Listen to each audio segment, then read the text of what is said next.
ధ్యానమిత్రులందరికీ నమస్కారం.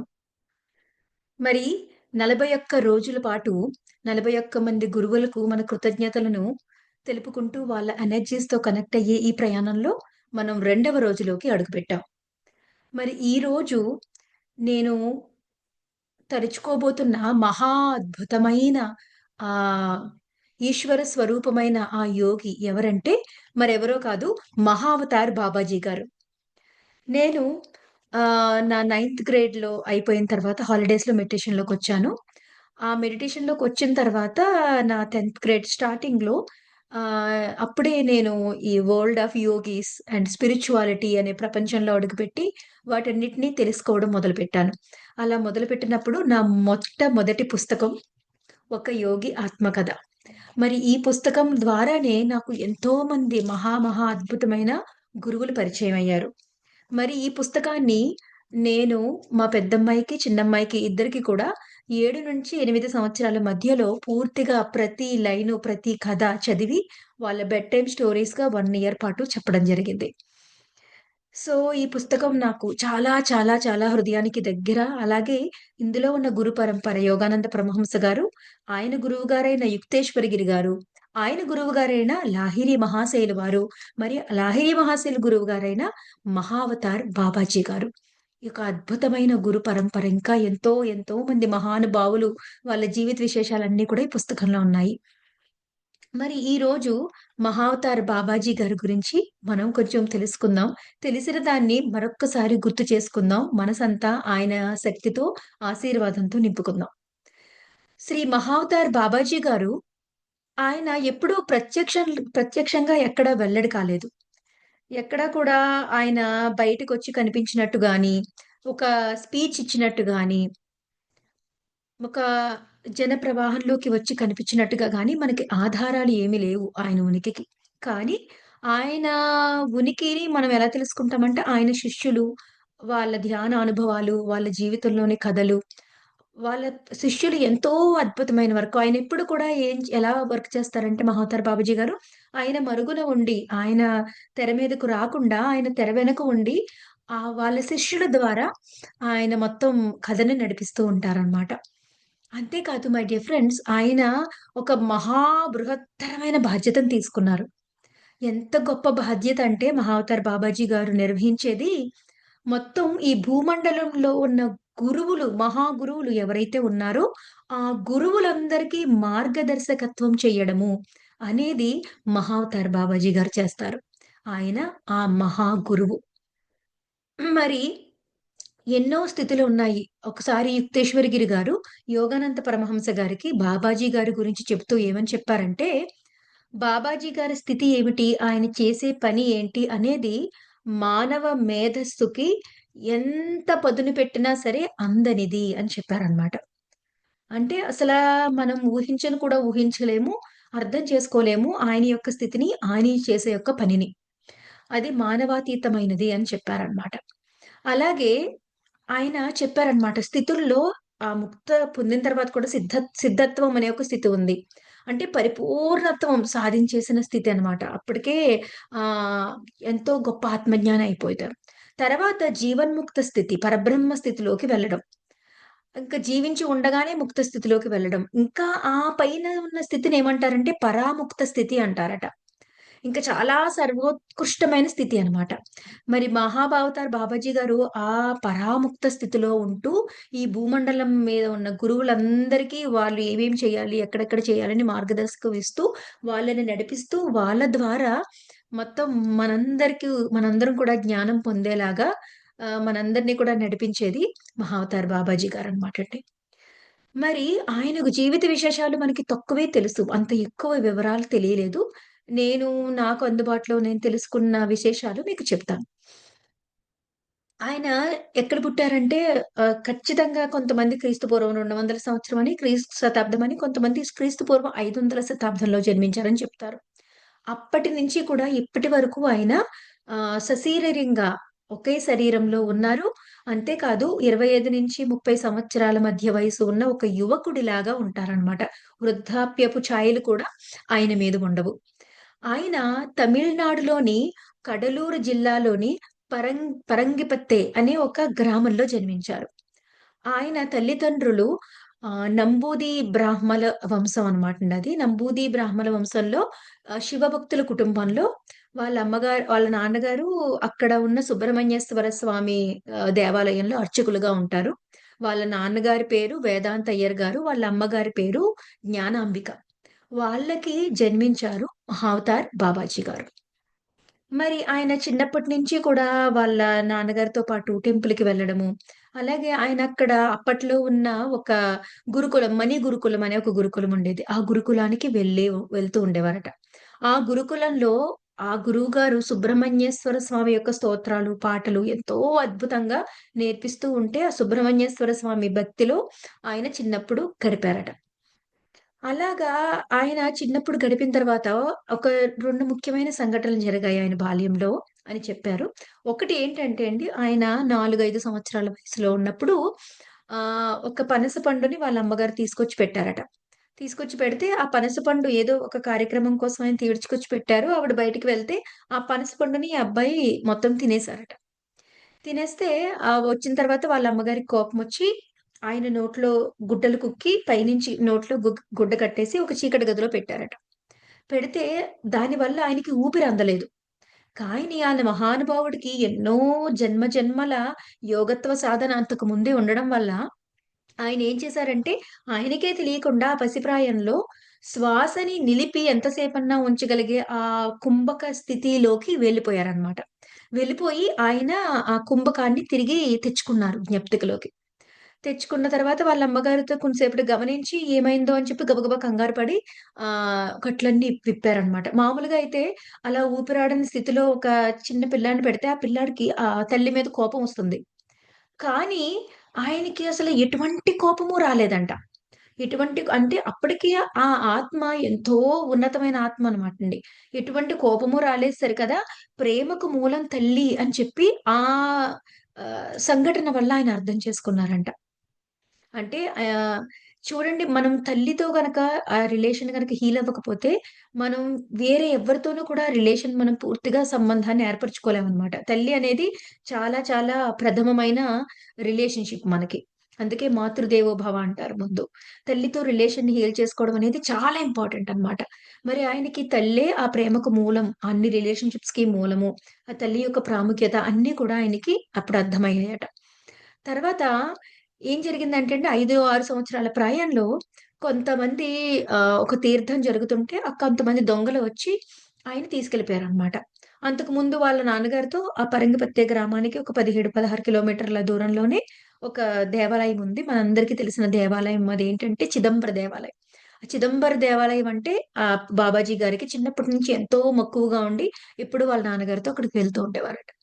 మరి 5, 6 సంవత్సరాల ప్రాయంలో ఉన్నప్పుడు ఒక తిరణాలు లాంటివి జరిగినప్పుడు కొంతమంది దొంగలు వచ్చి ఈ మహావతార్ బాబూజీ గారి నా చిన్న బాబు ఆయన పేరు నాగరాజు. ఈ నాగరాజుగా ఉన్న చిన్న బాబుని ఆయన వాళ్ళు ఎత్తుకెళ్ళిపోయి కోల్‌కత్తాలో ఉన్న ఒక ధనవంతుడైన బ్రాహ్మలకి అమ్మేస్తారనమాట.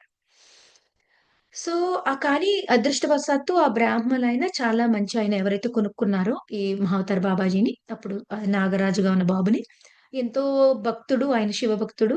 ఆ శివ స్తోత్రాలు అవన్నీ కూడా ఆయన దగ్గర నేర్చుకుంటూ, అక్కడ చిన్న చిన్న పనులు చేసుకుంటూ, ఆయన దగ్గరే చాలా సంవత్సరాలు ఉన్నారట. ఆ తర్వాత ఒకానొక రోజు ఏం చేశారంటే, ఆయన పిలిచి, "నేను నీకు స్వేచ్ఛను ప్రసాదిస్తున్నాను నాగరాజు. నువ్వెళ్ళిపోమ్మా. ఎక్కడికెళ్ళి నీ జీవితాన్ని ఎలా కావాలంటే అలా జీవించు" అని చెప్పి ఆయన విడిచిపెట్టేశారు. విడిచిపెట్టిన తర్వాత అప్పుడు ఆయన బయటకొచ్చి, అక్కడ ఒక యోగుల బృందంతో యోగులంటే యోగులు కాదు, సన్యాసులు. కొంతమంది సన్యాసుల బృందంతో కలిసి మొత్తం ఉత్తర భారతదేశం, దక్షిణ భారతదేశం అంతా కూడా సంపూర్ణ యాత్ర చేశారట. ఆ యాత్ర చేస్తూ అదే సమయంలో ఆయన మహా రామాయణాన్ని, భాగవతాన్ని, మహాభారతాన్ని, అలాగే ఉపనిషత్తుల్ని, యోగా, ఆహ్, హ్మ్, వేదాలని అలా ఎన్నో ఎన్నో విద్యలన్నిటిని కూడా నేర్చుకున్నారటండి. అయితే ఆయనకి అనిపించిందట, ఇవన్నీ నేర్చుకున్నాను, ఇవన్నీ అర్థమవుతున్నాయి ఆలోచనలో. కానీ వీటన్నిటిని అనుభవంలోకి తెచ్చుకోవాలి అని ఆయన అనుకుని, అక్కడి నుంచి ప్రయాణమై ఎక్కడికెళ్లారంటే శ్రీలంక దగ్గరలో ఉత్తరాన ఉన్న కర్తరి అనే గ్రామం దగ్గరకి వెళ్లారన్నమాట. అక్కడి నుంచి దక్షిణ కైలాసం అనే పిలువబడే కత్తిగామ అనే గ్రామానికి వెళ్లారు. అక్కడ ఎవరున్నారంటే అండి, భోగనాథుడు అనే ఒక మహాగురువు గారున్నారనమాట. యాక్చువల్‌గా ఇక్కడి నుంచి శ్రీలంక నుంచి ఉత్తరాన ఉన్న ఈ కత్తిగామ అనే గ్రామానికి వెళ్ళడం, ఈ ప్రయాణం ఇదంతా కూడా చాలా కష్టమైన ప్రయాణం అనమాట. కానీ ఆ ప్రయాణాన్ని కాలినడకన చాలా సునాయాసంగా బాబాజీ గారు చేసి వెళ్ళిపోయారనమాట. వెళ్ళిపోయి అక్కడ ఉన్న ఆ భోగనాథుడు అనే ఆ గురువుని కలుసుకుంటారు.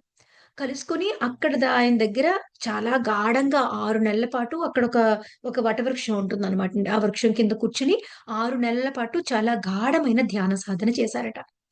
అంత గాఢమైన ధ్యాన సాధన చేసిన తర్వాత ఆయనకి సుబ్రహ్మణ్యేశ్వర స్వామి యొక్క దర్శనము, సిద్ధత్వము ఫస్ట్ స్టేజ్ ఏదైతే ఉందో సిద్ధత్వ స్టేజ్ అప్పుడే ఆయనకొచ్చేసింది. సుబ్రహ్మణ్యేశ్వర స్వామి దర్శనం అంతా కూడా కలిగిందనమాటండి. కలిగిన తర్వాత అప్పుడు గురువుగారైన భోగనాథుడు ఏం చెప్పారంటే, "నీకు ఈ సుబ్రహ్మణ్యేశ్వర స్వామి దర్శనం జరిగింది. ఆయన ఇదంతా జరిగింది. ఎంతో సాధించావు. కానీ ఇది మాత్రం సరిపోదు. నీ గతాన్ని బట్టి, నీ జీవిత లక్ష్యాన్ని బట్టి నువ్వు సాధించాల్సింది ఇంకా ఎంతో ఉంది. అందుకని నువ్వేం చేస్తావంటే, నువ్వెళ్ళి అక్కడ ఇంకా మరింత సిద్ధిని సాధించుకోవడం కోసం అగస్త్య మహాముని కోసం, అగస్త్య మహర్షి కోసం సాధన చెయ్యి. వెళ్ళి కడతాళం వెళ్లి అక్కడ సాధన చెయ్యి" అని చెప్పారనమాట. అప్పుడు ఆయన ఏం చేశారంటే అక్కడి నుంచి బయలుదేరి కత్తిగామ నుంచి బయలుదేరి కడతాళం వెళ్లి, కడతాళంలో మళ్ళీ 48 రోజుల పాటు నిరాహార ధ్యాన సాధన చేశారట. మొదట్లో ఆయనకెంతో ఆకలి దప్పికలు అనిపిచ్చేవండి. కానీ ఎంత ఆకలి దప్పికలు అనిపించినా సరే, ఆయన దాన్ని జయిస్తూ మాస్టరీ సాధిస్తూ 48 రోజుల పాటు నిరాహారంగా ఏ ఆహారము, ఏ ద్రవ పదార్థం కూడా తీసుకోకుండా ఆయన ధ్యానంలో ఉండిపోయి, అగస్త్య మహామునుల వారిని ఆయన ప్రత్యక్షం చేసుకున్నారనమాట. మరి ఆ అగస్త్య మహామునుల వారు వచ్చినప్పుడు ఏమైందంటే, ఆయనకి వశీయోగము అనే ఒక ప్రక్రియని అగస్త్యుల మహాముని వారు ఈయనకి నేర్పించారు. ఆ వశీయోగము అనే ప్రక్రియని ఆయన చెప్పి ఏం చెప్పారంటే అగస్త్యుల వారు, "నువ్విప్పుడు హిమాలయాల వైపు వెళ్ళు. హిమాలయాల వైపు వెళ్లి బద్రీనాథ్ దగ్గరికి వెళ్లి అక్కడ దీనిని సాధన చెయ్యి" అని అగస్త్యుల మహాముని చెప్పారన్నమాట. అప్పుడు అక్కడి నుంచి మళ్ళీ ఆయన బయలుదేరి అక్కడ బద్రీనాథ్ దగ్గరికెళ్లి అక్కడ 18 నెలల పాటు ఈ క్రియాయోగాన్ని, వశీయోగాన్ని ఆయన సాధన చేస్తారనమాట. ఇంక అల్టిమేట్ స్టేట్‌కి, ఆ మృత్యుంజయ స్టేట్‌కి ఆ నిత్య యవ్వనమైన స్టేట్‌కి వెళ్ళిపోతారు. ఆ వశీయోగాన్ని 18 నెలల పాటు ధ్యానం చేసిన తర్వాత ఆయనకి ఒక రకమైన స్థితి కలుగుతుందనమాట. ఆ స్థితిని ఏమంటారంటే సౌరవ సమాధి అంటారు. ఆ సౌరవ సమాధి స్థితి కలిగినప్పుడు ఏమవుతుందంటే, మీకు మన 'రజనీకాంత్' 'బాబా' సినిమాలో అది 'మహావతార్ బాబాజీని' చూస్తూ ఉంటారు. అలాగే అన్ని పిక్చర్స్‌లో చూస్తే ఒక విధమైన మామూలు చర్మ కాంతి ఛాయ మీకు కనిపించదు. ఒక రకమైన కాంతి వెలువడుతున్న ఛాయలాగా ఉంటుంది గదా! ఆయనది శరీరానిది. అక్కడ సినిమాలో కూడా 'బహాదర్ బాబాని' చూపించినప్పుడు ఒక కాంతి రేఖలు ఆయన శరీరంలోంచి వస్తున్నట్టుగా తీశారు. అదంతా కూడా ఎందుకంటే, ఈ సౌరవ సమాధి స్థితికి ఎప్పుడైతే వెళ్లారో, అప్పుడు ఆయన శరీరంలోంచి స్వయం ప్రకాశకంగా ఆయన శరీరంలోంచి ఒక రకమైన కాంతి వెలువడేలాగా ఆయన తయారయ్యారనమాట. సో, అలాగా ఆయన మహోన్నత స్థితికి చేరుకొని ఇప్పటికి కూడా బద్రీనాథ్ నుంచి మీకు ఉత్తర హిమాలయాస్ వైపు వెళ్ళినప్పుడు, ఆ ఉత్తర హిమాలయాల్లో, ఆ సంబాలాలో, ఆ రహస్య ప్రదేశంలో ఇప్పటికీ ఆయన సశరీరంగా ఉంటూ ఎంతోమంది మహా గురువులకు మార్గదర్శకత్వం చేస్తూ ఉన్నారనమాట. ఆయన శిష్యులు ఎంత గొప్పవారంటే, ఆయన ఆహ్, 700 శతాబ్దంలో హ్మ్. మన 700 శతాబ్దంలో ఆయన శిష్యులుగా వచ్చిన వాళ్ళెవరంటే ఆహ్, ఆది శంకరాచార్యుల వారు. ఆది శంకరాచార్యుల వారి గురువుగారు ఎవరంటే మన మహావతార్ బాబాజీ గారనమాటండి. అలాగే లాహిరి మహాశయుల వారు. అలాగే మీకు రవీంద్రనాథ్ ఠాగూర్ గారి తండ్రి ఎవరైతే ఉన్నారో దేవేంద్రనాథ్ ఠాగూర్ గారు. ఆయన కూడా మహావతార్ బాబాజీ గారి శిష్యులు. అలాగే కబీర్ మనం కబీర్ గురించి ఎన్నో చెప్పుకుంటాం. కబీర్ కూడా మహావతార్ బాబాజీ గారి శిష్యులు. దేవేంద్రనాథ్ గారి కొడుకు రవీంద్రనాథ్ ఠాగూర్‌ని కూడా ఒక 3 సంవత్సరాల పాటు అక్కడ మహావతార్ బాబాజీతో గడపమని పంపించారనమాట. అలాగే ఎంతో మంది మనం సదానంద యోగి గారిని కూడా మహావతార్ బాబాజీ, ఇంకా లాహిరి మహాశయులందరూ కూడా గైడ్ చేసినట్టుగా మనం తెలుసుకున్నాము. సో, ఈ విధంగా ఎంతో మంది మహా గురువులందరినీ కూడా వారిని ఏమేం చెయ్యాలి, ఎలాగ ప్రొసీడ్ అవ్వాలో చెప్తూ, ఆయన మరుగున ఉండి ఆ శిష్యులని ముందుకు నడిపిస్తూ, వాళ్ళ ద్వారా తన కార్యక్రమాన్నంతా కూడా చేస్తూ ఉన్నారు. వెనక ఉండి తనే ఒక శక్తిగా అందరిని నడిపిస్తూ ఉన్నవారే మహావతార్ బాబాజీ గారు. మరి యోగానంద పరమహంస గారి ఈ పుస్తకంలో బాబాజీ గారి గురించిన ఎన్నో కథలున్నాయి. బాబాజీ గారికి ఎన్నో పేర్లు ఇంకా అంటే శివబాబా అని కొంతమంది, బాబాజీ మహారాజ్ అని కొంతమంది, త్రయంబక బాబా అని కొంతమంది, ప్రియ బాబాజీ అని కొంతమంది అలాగా ఆ బాబాజీని పిలుచుకుంటూ ఉంటారనమాటండి. బాబాజీ గారికి ఒక సోదరి కూడా ఉందని చెప్తారు. ఆవిడని మాతాజీ అని పిలుస్తూ ఉంటారు. చాలా సార్లు కొన్ని దివ్య దర్శనాలు ఆవిడ, బాబాజీ గారు కలిసి ఇచ్చినట్టుగా కూడా ఈ పుస్తకంలో రాయబడ్డాయన్నమాట. ఒకసారి ఆయన ఎంత కరుణ అంటే అండి, ఆయన ఎలాగా అంటే, ఇప్పుడు లాహిరి మహాశయుల వారి శిష్యులు ఎంతో మంది. ఎంతమంది మహా శిష్యులున్నారో చెప్పలేం లాహిరి మహాశయుల వారికి. అందరూ చాలా గొప్ప గొప్ప శిష్యులు. ఆ శిష్యులకి శిష్యులు కూడా ఎంతో గొప్ప మహానుభావులున్నారనమాట. లా యుక్తేశ్వరగిరి గారు ఒకానొక శిష్యులు. అలాగే లాహిరి మహాశయులకి ఎంతో మంది శిష్యులున్నారనమాట. మరి లాహిరి మహాశయులు మొదటిసారి బాబాజీ గారిని కలిసినప్పుడు, ఆయనకి ఒక ఉద్యోగంలో చేరి మిలిటరీకి సంబంధించిన అకౌంట్ చూసే ఉద్యోగం ఏదో ఉంది. ఆ ఉద్యోగంలో చేరి పెళ్లి చేసుకున్న తర్వాత ఆయనకి రాణిఖేత్‌కి ట్రాన్స్‌ఫర్ అవుతుంది. రాణిఖేత్‌కి ట్రాన్స్‌ఫరు బాబాజీ గారు ఇప్పిస్తారనమాట. రాణిఖేత్‌కి ట్రాన్స్‌ఫర్ అయిన తర్వాత ఒక కొండ మీద నుంచి "నువ్వు లాహిరి రా, లాహిరి రా" అని పిలుస్తున్నట్టు అనిపిస్తుందనమాట. ఎవరు నన్ను పిలుస్తున్నారు? ఎందుకు నాకు కొండ మీద నుంచి ఇలా పిలుపు వినిపిస్తుందని ఆయన కొండెక్కి పైకి వెళ్తారు. కొండెక్కి పైకి వెళ్ళిన తర్వాత అక్కడ మహావతార్ బాబాజీ గారిని కలుసుకుంటారనమాట. ఆయన నుదుటి మీద ఇలా తాకంగానే లాహిరి మహాశైలికి గత జన్మలన్నీ గుర్తొస్తాయి. ఆయన గత జన్మలో అక్కడ గుహలో ధ్యానం చేసుకున్న ప్లేస్‌ని, ఆయన యొక్క కూర్చునే ఆ మ్యాట్ ఉంటది కదా! ఆ మ్యాట్‌ని, ఆ ప్లేస్‌ని ఆ బాబాజీ గారు ఎంతో జాగ్రత్తగా లాహిరి మహాశయుల ప్లేస్‌ని అక్కడ జాగ్రత్తగా ఉంచుతారు. ఆయన మ్యాట్‌ని కూడా జాగ్రత్తగా ఉంచుతారనమాట.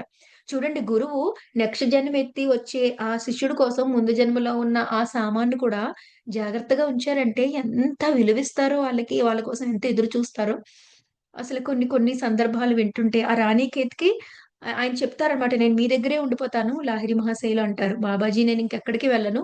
మీతోనే ఉండిపోతాను. ఈ గుహలోనే ఉండిపోతానని" చెప్తే, అప్పుడు బాబాజీ గారు చెప్తారు. "ఈ జన్మలో నీకు గతం ముందే ఎందుకు గుర్తు రాలేదనుకున్నావు?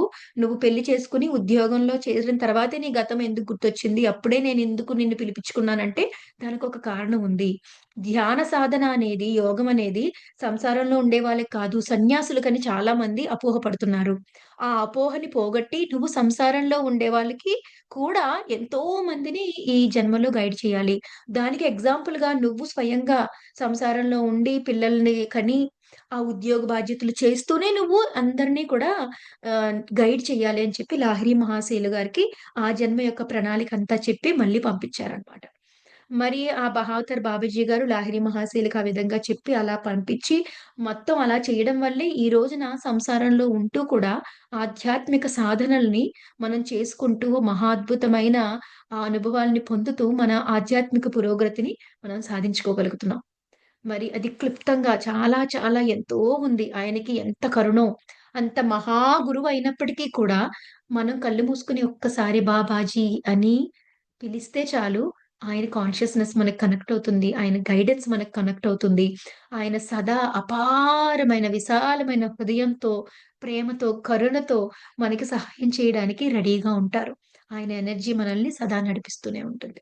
మరి ఈ సందర్భంగా ఈ రోజున ఆ మహావతార్ బాబాజీ గారికి పాద నమస్కారాలు చేసుకుంటూ, మన హృదయపూర్వకమైన కృతజ్ఞతలని తెలియజేసుకుందాం. మరి రేపటి రోజు మరొక గురువు గారితో మళ్ళీ కలుసుకుందాం. Thank you.